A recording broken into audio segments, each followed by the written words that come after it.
सवाल देश के सबसे बड़े लोकतंत्र की पवित्रता का है, सवाल उसकी विश्वसनीयता का है और उससे भी बड़ा सवाल ये है कि हर तरीके से सुरक्षित माने जाने वाली और कहे जाने वाली ईवीएम में क्या छेड़खानी संभव है। और उससे भी बड़ा सवाल ये है कि इस तकनीक के खेल में बड़ा कौन, तकनीक का इजाद करने वाला या फिर उसका तोड़ निकालने वाला। नमस्कार, आप सभी का स्वागत है खुलासा न्यूज में और मैं हूं आपके साथ रजत शर्मा।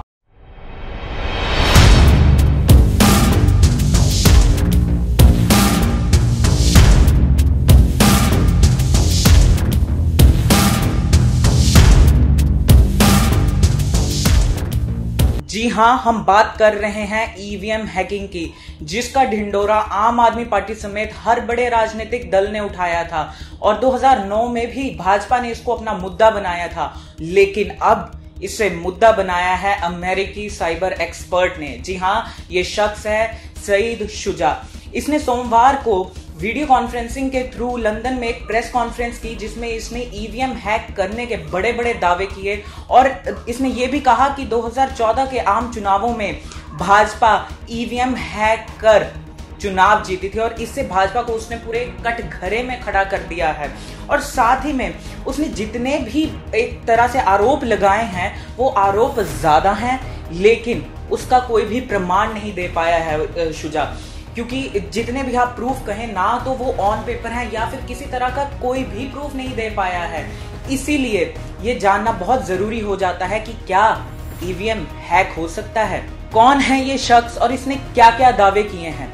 सईद शुजा ने ये कहा है कि वह ECIL यानी electronics communication of India limited का एक पूर्व कर्मचारी रह चुका है।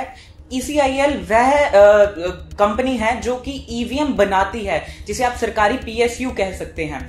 सईद शुजा ने यह बताया कि 2014 के आम चुनावों से पहले यानी कि 2013 में वो उस टीम में था जिसने ईवीएम बनाई गई। उसने ये दावा किया कि हम 14-15 लोगों की एक टीम थी और हमें जब ईवीएम बनाने के लिए कहा गया तो उस समय हमसे ये पूछा गया क्या ईवीएम हैक हो सकती है। तो उनको ये लगा कि शायद ईवीएम में फॉल्ट निकाल कर बताना होगा, तो उन्होंने ईवीएम हैक कर साबित कर दिया कि ईवीएम हैक होती है। उसके बाद उनको ये कहा गया कि अब ऐसी मशीनें बनाओ जो कि हैक ना हो सके, तो उन्होंने ऐसे 14-15 प्रोटोटाइप बनाकर ECIL को दे दिए। लेकिन सईद शुजा ने यह दावा किया है कि 2014 के आम चुनावों में फॉल्टी मशीन्स का प्रयोग किया गया। ईवीएम हैक करने में किसने मदद की?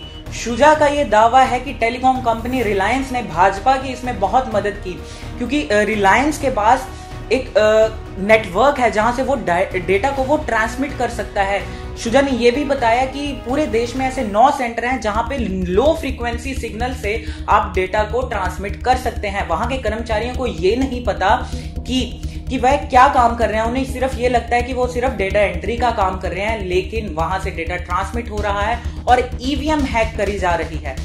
और किस किस पार्टी ने ईवीएम हैकिंग में दिलचस्पी दिखाई? भाजपा को तो उसने इस सारे इसमें कटघरे में लाके खड़ा कर दिया है, लेकिन उसने साथ ही ये भी बताया कि आम आदमी पार्टी ने भी ईवीएम हैकिंग में दिलचस्पी दिखाई थी। उन्होंने ये उससे कहा था कि आप हमें इसकी तकनीक बताइए ताकि हम सारी दुनिया को ये बता सके कि ईवीएम हैक भी हो सकती है। और उसने ये भी दावा किया कि 2015 के जो दिल्ली के असेंबली चुनाव थे उसमें भी ईवीएम हैक हुई।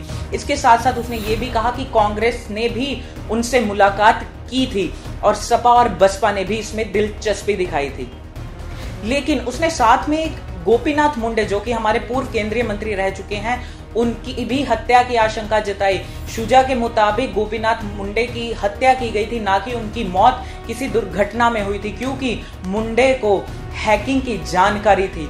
उसने साथ में यह भी बताया कि वरिष्ठ पत्रकार गौरी लंकेश को भी इसी कारण मारा गया क्योंकि वह हैकिंग पर एक खबर करने वाली थी। उसने ये भी बताया कि जब वह हैदराबाद में भाजपा की टीम से मिलने जा रहे थे तो भाजपा की टीम ने उनको ब्लैकमेल करने के लिए उन पर गोलियां चलाई गई, जिसमें उनका एक शख्स भी मारा गया, उनकी टीम का एक शख्स मारा गया।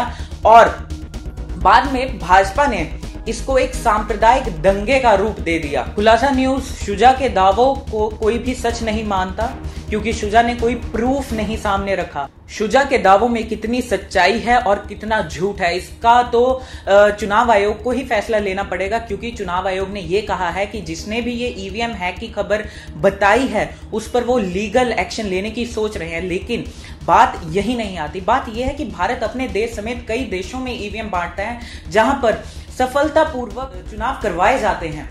लेकिन क्या ईवीएम को हर बार खलनायक बनाना जरूरी है? क्यों नहीं राजनीतिक पार्टियां अपनी हार पर मंथन करती, अपना आत्मचिंतन करती? क्योंकि जो भारत की राजनीति है उसमें ये कहावत बहुत मशहूर है कि हारने वाले को सिर्फ हरि नाम का ही सहारा नहीं है, उसे ईवीएम का सहारा भी है। अगर आपको हमारी ये वीडियो अच्छी लगी तो इसे लाइक कीजिए, शेयर कीजिए और चैनल को सब्सक्राइब कीजिए और देखते रहिए खुलासा न्यूज।